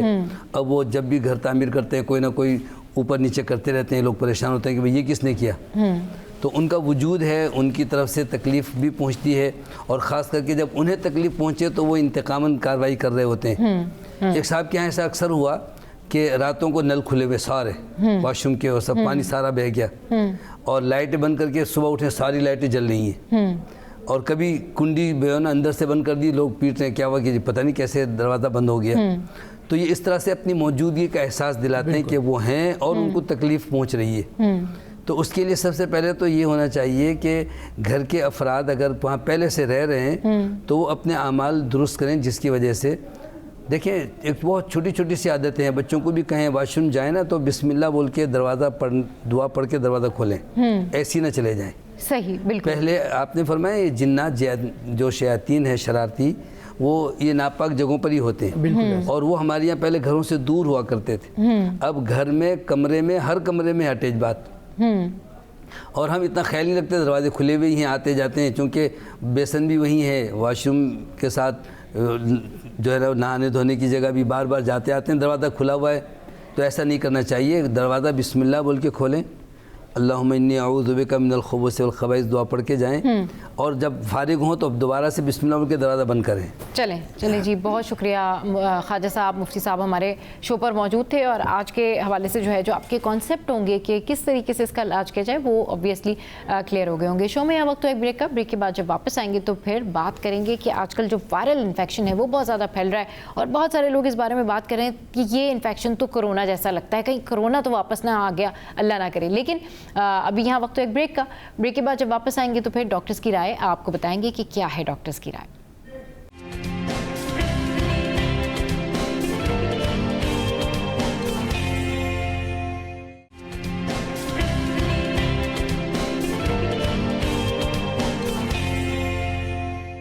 Welcome back. तो जनाब अब कुछ बात करेंगे हमारी सेहत से रिलेटेड, और सेहत से रिलेटेड ना अगर आप फ्लैशबैक में चले जाएं या प्रेजेंट में आ जाएं तो जब भी नज़ला, खांसी, बुखार या सर दर्द या इस तरह की कोई अलामात होती है ना, तो बंदे को पहले से ख्याल आता था कि जो 2-3 साल हमने लॉकडाउन के गुजारे हैं या कोरोना के गुजारे, कहीं फिर से तो ऐसा नहीं हो गया। ऑल दो इसकी तरदीद तो काफ़ी सामने आई है हेल्थ मिनिस्ट्री की जानिब से, लेकिन एक्चुअल में रियलिटी क्या है, और क्या वापस ये जो साइन एंड सिम्टम्स है लोगों के अंदर के सीने में जकड़न, नज़ला, खांसी, बुखार और सर दर्द, ये सारी अलामात क्या हैं, क्या वाकई कोरोना वापस आ रहा है? इस तरह से बातें की जा रही है, स्पेकुलेशन की जा रही है। इसके ऊपर बात करने के लिए हमें ज्वाइन किया है उमैरा नाज हैं जो कि हर्बलिस्ट हैं, और हकीम शाह नज़ीर साहब हैं, यानी शाह भाई हमारे साथ मौजूद हैं। अस्सलाम वालेकुम, वेलकम टू द शो। कैसे हैं आप लोग? वालेकुम अस्सलाम। बिल्कुल ठीक ठाक। चले जी, आपसे जो है ना अभी थोड़ी देर बाद बात होगी, लेकिन पहले बात होगी शाह भाई से। पहले तो ये बताएं, आप बड़े दिनों बाद शो पर आए, क्या हालचाल है आपके? आपको तो नज़ला, खांसी, बुखार कुछ नहीं हुआ? नहीं हुआ, मुझे नज़ला जुकाम होता है।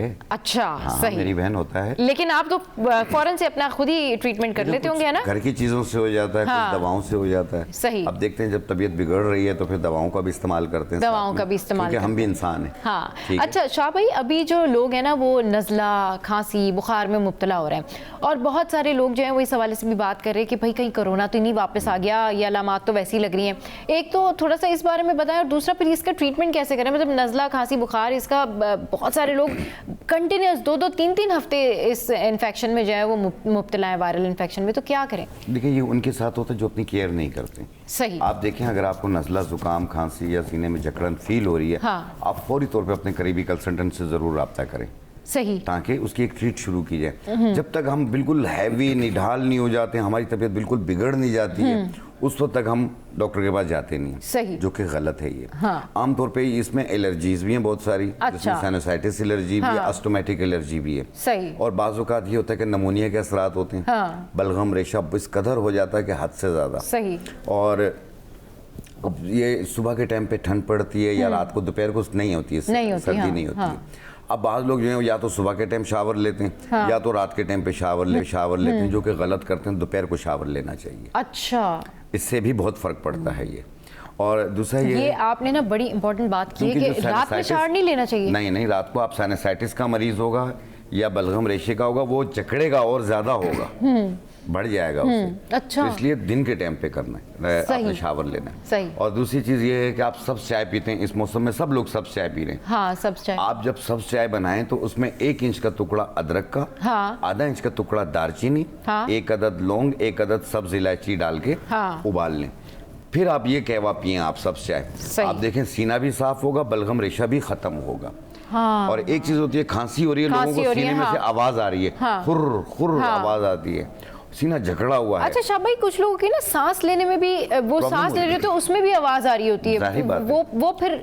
देखिए, इसी का मैं हल बता रहा हूँ आपको, एक देसी बता रहा हूँ। घर की चीज है आपकी। अंडा हर घर में मौजूद है, और काली मिर्च भी हर घर में मौजूद है, और ब्लैक टी भी हर घर में मौजूद है। काली पत्ती, काली पत्ती का कहवा बनाएं, बॉयल अंडा रखें, और काली मिर्च को कूट लें। उसके साथ का जो आपने बॉयल अंडा है वो उसके साथ लगा के खाते जाएं, ऊपर ये कहवा पीते जाएं। जैसे ही ये कप खत्म होगा, यहाँ आपका सीना साफ होगा उसी टाइम। सही। आपको दूसरे दिन की बात ही नहीं कर रहा, उसी टाइम पे। सही। आप देखें उसका रिजल्ट हाथ के हाथ है। आप एक बार करके देखें, काली मिर्च और बॉयल अंडा लगा के खाते जाएं, ऊपर काली पत्ती का कहवा पीते जाएं। सही। कब खत्म हो, बस आप देख लें। सही, बिल्कुल बिल्कुल, रिजल्ट उसी टाइम पे। अच्छा जी, हुमैरा हमारे साथ मौजूद है। हुमैरा, आप बताएंगी कि क्या कर सकते हैं हम लोग, क्योंकि आपको पता है कि अगर एक दफ़ा खुश्क खांसी स्टार्ट हो जाए ना, तो बस फिर आप एम्बैरस हो जाते हैं और खांसते रहते हैं। वो खांसी आपकी नहीं रुकती, और फिर उससे आपके फिर फेफड़ों पे असर पड़ना शुरू हो जाता है। ये खुश्क खांसी जो होती है ना, ड्राई कफ, ये बहुत इरिटेटिंग होती है। नॉर्मल वाली कफ तो हाँ, उसी की वजह से गले में बड़ी खराबी होती है।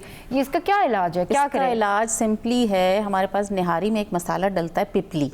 अच्छा, पिपली काली मिर्च की ही किस्म है, इतनी लंबी लंबी स्टिक्स सी होती हैं। पिपली इसको पीपल कला भी कहते हैं, इसको मगा भी कहते हैं, इसको फिलफिल दराज भी कहते हैं। तीन नाम है। फिलफिल दराज, पीपल कला, मगा और फिल। वैसे पिपली अगर आप इजीली बोल देंगे, पिपली आपको समझ में आ जाएगी। पंसार स्टोर से आप पिपली ला के पाउडर बना के बारीक पीस के घर में रख लीजिए। रात को शहद 1 चमचा लीजिए, चाय का चमचा, उसके अंदर 2 से 3 चुटकी आप पिपली पाउडर के डालिए और मिक्स करके चाट के सो जाएं। उसके बाद आपने पानी नहीं पीना। आप देखिएगा 1 हफ्ते के अंदर आपकी ये जो खुश्क खांसी है बिल्कुल ठीक हो जाएगी इसके खाने से। तो इसका कोई इंस्टेंट इलाज नहीं होता? क्योंकि खुश्क खांसी जिनको हो जाए, चाहे वो कॉलेज में हो, क्लास में बैठे हुए हो, भाई शो में कोई लाइव शो कर रहा है और उसको अगर खांसी हो जाए, खुश्क खांसी, तो वो कैसे, वो तो गैस बेचारे बैठे रहेंगे और वो बंदा खांसता रहेगा। उसके लिए आपने 1 चम्मच सौंठ पाउडर लेना है, 1 चम्मच हल्दी, जो इंस्टेंट फौरी से खुश्क खांसी रोकने का। मैं आपको बना के बता रही हूँ ना कि आपने किस तरह ये बना के रखनी है, आपकी इसकी टैबलेट बन के रखनी है, बना के रखनी है। आपने 1 चम्मच सौंठ पाउडर लेना है, 1 चम्मच हल्दी लेनी है, जो कि कच्ची हल्दी आजकल मिल रही है मार्केट में सब्जी वाले के पास, वो ला के पाउडर बना के घर में रख लिया, उसका भी तरीका भी बताती हूँ। दोनों मिक्स करके आपने थोड़ा सा देसी घी लेना है, देसी घी गरम करके अच्छी तरह आप इसमें ये सब मिक्स कर लीजिए दोनों पाउडर। और मिक्स करने के बाद आप वो जो आपकी टैबलेट्स की खाली स्ट्रिप्स होते हैं ना, उसके अंदर आपने भर के इसको फ्रीजर में रख देना है और उसके बाद फ्रिज में रखिए इसको आराम से। जब आपका खांसी हो रही है आपने इसको चूसना है, आपको देखिएगा। और थोड़ा सा गुड़ भी डालें, ताकि गुड़ से क्या होता है, वो डिटॉक्स करता है, जितना रेशा होता है ना वो गुड़ से आपका खत्म होता चला जाता है। Okay, great great great. अच्छा जनाब, एक कॉलर ने हमें ज्वाइन किया। अस्सलाम वालेकुम, कौन बात करे, कहाँ से? जी वालेकुम अस्सलाम जी, मैं अस्मा बात कर रही हूँ, मैंने मैडम से बात करनी है। जी जी अस्मा, बात कीजिए। जी जी, मेरा मैडम से एक सवाल है कि ये जो क्या कहते हैं, थोड़े दिनों से तकरीबन 1 हफ्ते से मेरे भाई को बलगम आ रही है ब्राउनिश कलर की ना, और गले में दर्द हो रही है, गले सेंटर ऑफ द थ्रोट में, टॉन्सिल्स में नहीं दर्द हो रही है। जब कोई चीज निकलना उसको मुश्किल हो रहा है। तो फिर उसके बाद अभी 4-5 दिन से फिर वो ब्राउनिश बलगम थी तो वो येलोइश की तरफ हो गई है, लाइट येलो कलर में आ रही है। और क्या कहते हैं, ये सेंटर ऑफ द थ्रोट में बहुत दर्द है और ये सुबह के टाइम ज्यादा होती है, फिर थोड़ा सारा दिन में कम हो जाती है। एक मेरे मैडम से एक और क्वेश्चन है, काइंडली मैडम प्लीज दोनों सवालों के जवाब दीजिएगा कि ये निमोनिया के क्या सिम्टम्स होते हैं, प्लीज दोनों सवालों के जवाब सही। ठीक, चलें जी। देखें जो इनकी कंडीशन है उसमें मैं यही बताऊंगी, जो इनको रेशा हो रहा है, एक तो इनको साइनस का भी प्रॉब्लम हो सकता है, क्योंकि नज़ला जब गले में गिरता है उसके बाद वो ऐसी कैफियत हो जाती है कि पका हुआ नज़ला जिसे कहते हैं ना, कि बहुत ज्यादा कफ होता है, वो ड्राई कफ हो जाता है। एक तो होता है गले में गिर रहा होता है, वो कंटीन्यूअस रात में सोना, और फिर उसके बाद ये जम जाता है, जमने में उसको निकालना बड़ा मुश्किल काम होता है। उसके लिए कोशिश करें कि अदरक की चाय ये लाजमी पिएं, और जो कच्ची हल्दी मैंने बताई है ये ला के रखें। कच्ची हल्दी को आपने पाउडर जो बना लिया, वो भी मैं अभी बताती हूँ कि पाउडर किस तरह बनेगा।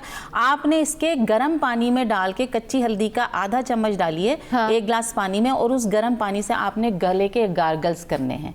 जब गार्गल्स करेंगे, वो भले से हलक में चला भी जाए तो आपको कोई नुकसानदेह नहीं है। आपने गार्गल्स करने हैं। गले में ये जो होता है ना, गले के गुदूद की वजह से ही आपको फील हो रहा होता है कि आपका गरारे करने ना, बिल्कुल गरारे। चलें जी, सही। अच्छा, पाउडर किस तरह बनना है मैं बता दूं। पाउडर की तरकीब जो है वो ब्रेक के बाद हम आपको बताएंगे। यहाँ वक्त एक ब्रेक का, बस फौरन जा रहे हैं और फौरन वापस आ रहे हैं। Stay with us.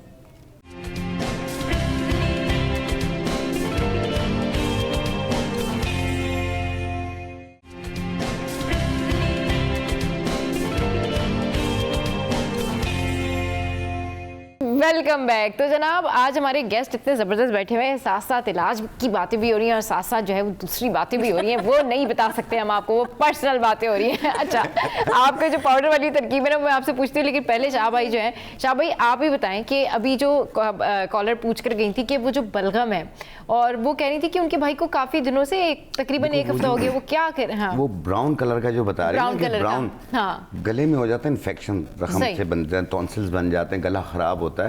तो कभी कभी गले से ब्लड भी आता है। अच्छा। जी हाँ, बलगम के साथ लगा हुआ आता है, तो इसलिए उनको ब्राउन ब्राउन सा महसूस होता है। अच्छा। और बाज़-औक़ात बिल्कुल फ्रेश ब्लड भी लगा हुआ आता है।